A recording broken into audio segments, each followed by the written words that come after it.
गुरुर्ब्रह्मा गुरुर्विष्णुर्गुरुर्देवो महेश्वरः गुरुः साक्षात् परब्रह्मा तस्मै श्री गुरवे नमः. ഓം ശ്രീ സായിരാം. ഖാന മെഡിക്കൽ കോളേജിലെ അനസ്തേഷ്യസ്റ്റാണ് ഡോക്ടർ എ കൊടൂരു. അദ്ദേഹത്തിൻ്റെ വൃദ്ധയായ മാതാവ് 3 ദിവസമായി അബോധാവസ്ഥയിലാണ്. വിവരമറിഞ്ഞ ഉടൻ തന്നെ ഡോക്ടറും ഭാര്യയും യാത്ര പുറപ്പെട്ടു. അമ്മയുടെ അരികിലെത്തി.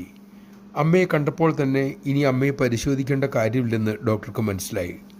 ഡോക്ടർ സ്വാമിയുടെ ഒരു ഭജന കാസറ്റ് ഇട്ടു. കാസറ്റിലെ ഭജന തീർന്നപ്പോൾ അദ്ദേഹവും ഭാര്യയും അമ്മയ്ക്കരിയിൽ ധ്യാനിച്ചിരുന്നു. അമ്മയുടെ രോഗശമനത്തിനല്ല, അമ്മയുടെ മനഃശാന്തിക്ക് വേണ്ടി മാത്രമേ അദ്ദേഹം പ്രാർത്ഥിച്ചതുള്ളൂ. നിശബ്ദമായ ആ വേളയിൽ വൃദ്ധയായ അമ്മയുടെ ശബ്ദം അവർ വ്യക്തമായി കേട്ടു. അതിങ്ങനെയായിരുന്നു: എവിടെ നിന്നാണ് അങ്ങ് വരുന്നത്?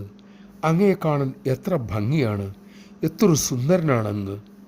ആ സമയം ഭഗവത് സാന്നിധ്യം ഡോക്ടർക്കും ഭാര്യയ്ക്കും ശരിക്കും അനുഭവപ്പെടുകയും ചെയ്തു. ജയ് സായിരാം. നമ്മുടെ വിളിപ്പുറത്തുണ്ട് സ്വാമി, കൂടെയുണ്ട് സ്വാമി എന്ന അറിവോടുകൂടി ജീവിക്കാനും വിളിക്കുവാനും നമുക്ക് സാധിക്കട്ടെ. അതിനുള്ള അറിവ് സ്വാമി തന്നെ നമുക്കേകട്ടെ.